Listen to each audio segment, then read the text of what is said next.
Buenos días y bienvenidos a las entrevistas en Religión Digital. Hoy nos acompaña Teresa Gutiérrez de Caviedes. Teresa, muy buenos días. Buenos días, Jesús. Vienes a presentarnos un libro sobre un personaje que en las últimas décadas de la Iglesia ha crecido mucho.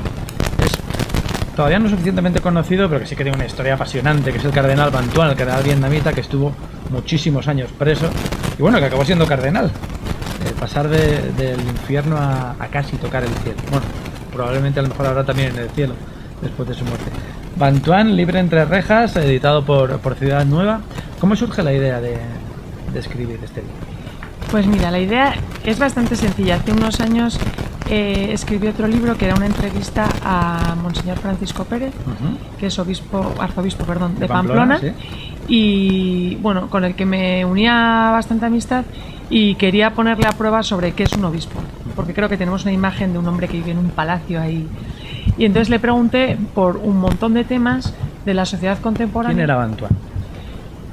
Pues Bantuan para mí es una persona que es de las personas más libres que he conocido, porque es increíble que estando prisionero pudiera ser un hombre feliz y un hombre que encima fue capaz de querer a quienes le estaban castigando. Porque pasó una larga etapa de su vida preso en condiciones infrahumanas. Sí, vamos a ver, por situar un poquillo la historia, Bantuan es un sacerdote vietnamita, le nombran obispo y en un momento determinado Pablo VI lo nombra obispo coadjutor de la diócesis de Hanoi, que es la capital de Vietnam del Sur. Entonces, es el momento en el que ha terminado la guerra, la famosísima guerra de Vietnam, en la que Estados Unidos se ha retirado, el norte invade el sur, invade en el sentido de que quieren unificarlo y que haya el mismo régimen político, que en este caso es comunista, ¿no?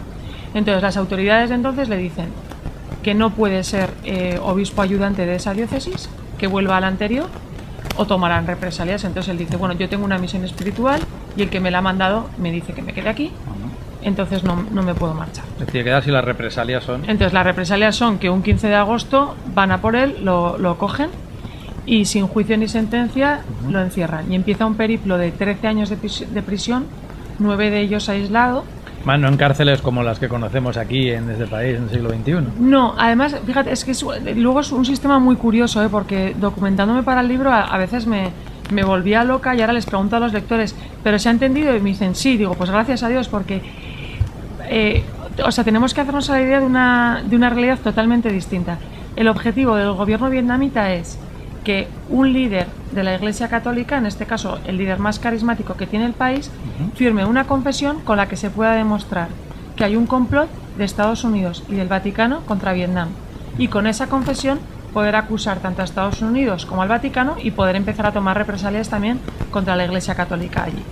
Entonces, el sistema que siguen, bueno, como también se ha seguido en muchos países en Europa con otros líderes religiosos, es una política de tortura psicológica y física para que firmen esa concesión.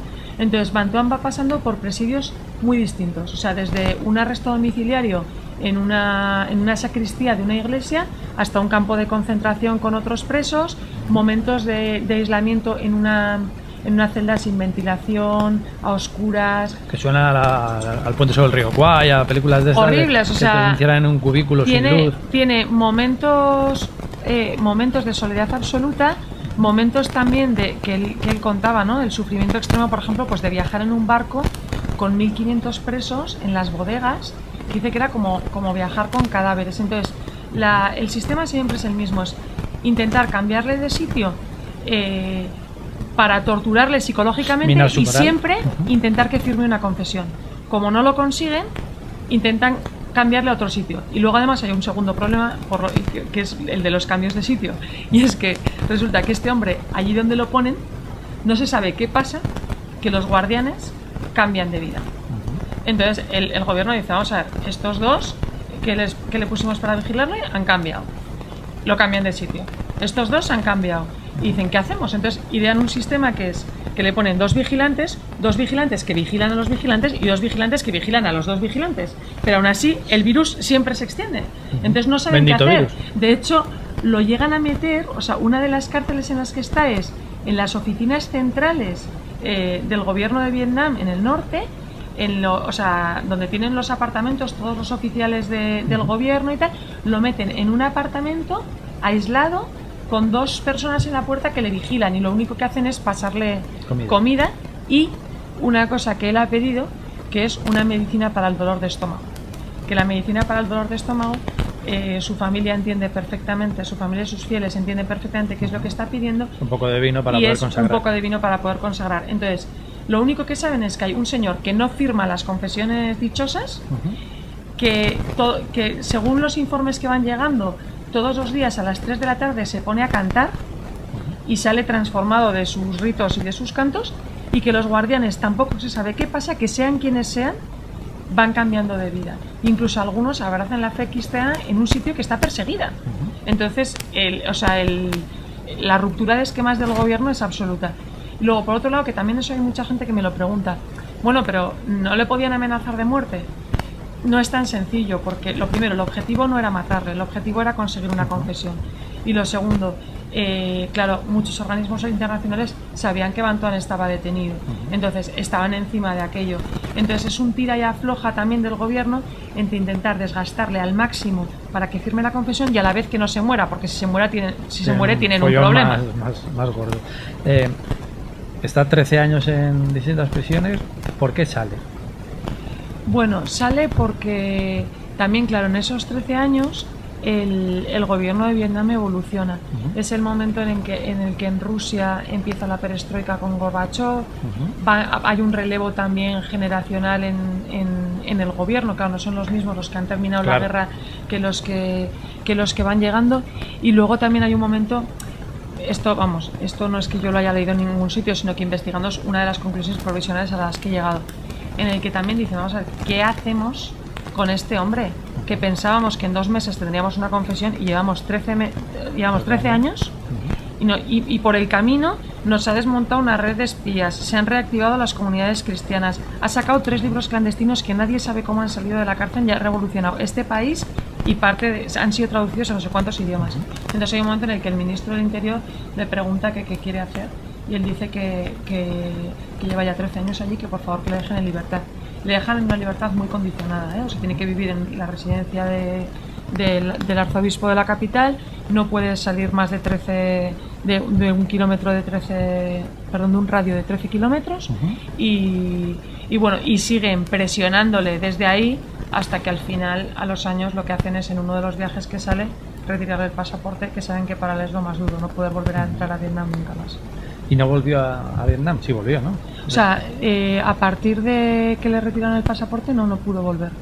Lo que pasa es que, bueno, su familia inmediata ya había emigrado a Australia y luego, como este hombre no se rinde, lo que hizo es, bueno, pues no podía volver a ver a sus amigos y a parte de su familia a Vietnam, pero entonces lo que hizo fue visitar a las comunidades vietnamitas que habían tenido que huir en barcos de Vietnam al terminar la guerra por todo el mundo, con lo cual se convirtió también en padre espiritual de un montón de exiliados por todo el mundo. Se dedicó a viajar hasta que luego ya Juan Pablo II... El preso acaba siendo convertido en cardenal. Le pide primero que se encargue del Pontificio Consejo de Justicia y Paz, que son que es un poco el que vela también por la pastoral penitenciaria. Le pide que elabore un catecismo sobre la doctrina social de la Iglesia, y en el año 2000 le encarga que predique los ejercicios a la curia romana, que fueron muy famosos. Que entonces es cuando le dice a Juan Pablo II, pero es que yo llevo muchos años sin estudiar teología, porque Van Tuan era un hombre que había estudiado teología en Roma, que hablaba 5 idiomas, que tenía una cultura espectacular, que había estado 20 años sin tener noticias. Y entonces Juan Pablo II le dice, mire, usted no se preocupe, simplemente cuéntenos su historia. Al contar él su historia es cuando también se hace mundialmente conocida, porque se traducen esos ejercicios a muchos idiomas. Y a partir de ahí le nombra cardenal, pero a los poquitos meses de nombrarle cardenal empieza con un cáncer terrible que en 9 meses se lo lleva al cielo. ¿Cuál es el papel, el legado de Van Tuan en la Iglesia de hoy? Pues mira, yo te diría que es un legado precioso, porque a mí es lo que más me gusta de este libro. O sea, vamos a ver si te lo consigo explicar con palabras. es que hay momentos en la vida en los que Dios nos pone en circunstancias que no tenemos nada.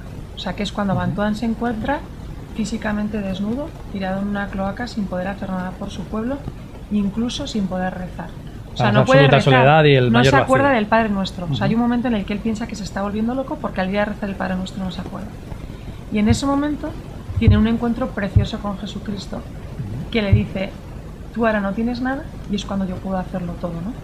Entonces, para mí ese es el legado más grande, que todos tenemos muchísimas prisiones, hay situaciones incluso sociales y eclesiales en las que nos podemos ver encerrados, en las que nos podemos ver injustamente tratados.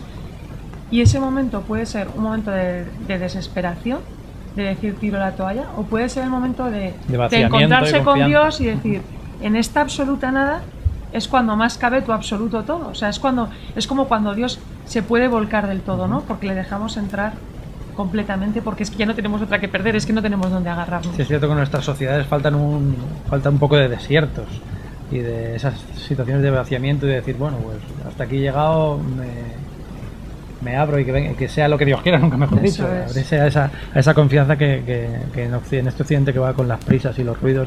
Y con un concepto de éxito que no tiene nada que ver con eso, porque para nosotros el éxito es hacer muchas cosas y conseguir muchas cosas. Y resulta que hay una persona que en el momento más pasivo, cuando no puede hacer nada, en el momento en el que no puede conseguir nada, es cuando consigue el máximo, que es fiarse del omnipotente, que es el que puede todo, ¿no? Entonces eso yo creo que es un tesoro que también es precioso redescubrirlo en momentos en los que sufrimos especialmente, porque resulta que un momento que podría ser el peor puede ser en el que encontremos el mejor tesoro, ¿no? Y uno de ellos, uno de los grandes tesoros junto con la verdad, es la libertad, y Bantuan encontró la libertad, como dices bien en el libro, entre rejas. Bantuan libre entre rejas. Teresa Gutiérrez de Caviedes, publicado en Ciudad Nueva. Muchísimas gracias. Y muchas gracias a ti, una Jesús. experiencia, la vida de Bantuan y leer esta novela, que no les va a dejar indiferentes. Espero que la disfruten todos los que la lean. Así se hará. Muchísimas gracias. Y a ustedes pues les esperamos en nuevas ediciones de las entrevistas en Religión Digital. Muy buenos días.